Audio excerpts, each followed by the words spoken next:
U.S. War Department submits new strategy. Proposal for the U.S. to focus on its Homeland and Western Hemisphere instead of China. Officials of the Pentagon, the headquarters of the newly renamed Department of War of the United States, or U.S., which was previously known as the Department of Defense, has sent a proposal through their latest National Defense Strategy document that prioritizes the security of the U.S. homeland and that of the Western Hemisphere. This will be a big change from the previous years where the U.S. prioritized the focusing of the threat from China. The proposal has already been submitted to the U.S. War Secretary Pete Hegseth, and although as of now this is just a proposal, the administration of Donald Trump has already started showing signs of implementing it. U.S. troops have already been deployed to U.S. cities like Los Angeles and Washington, and to their southern border with Mexico. And of course, there is the latest showdown by the U.S. with Venezuela, where U.S. Navy or USN warships were deployed for patrols in the exclusive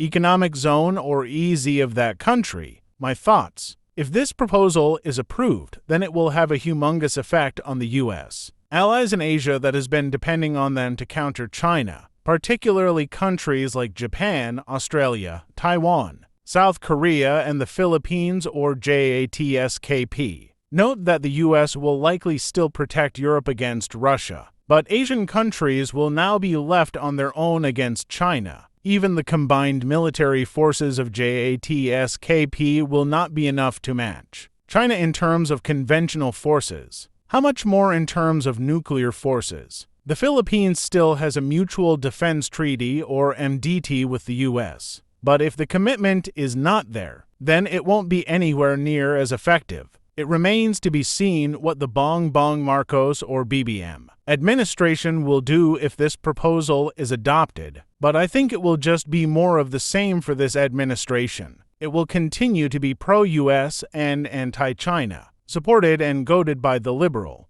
democratic elements within the U.S. military, defense, and intelligence services of the U.S. government.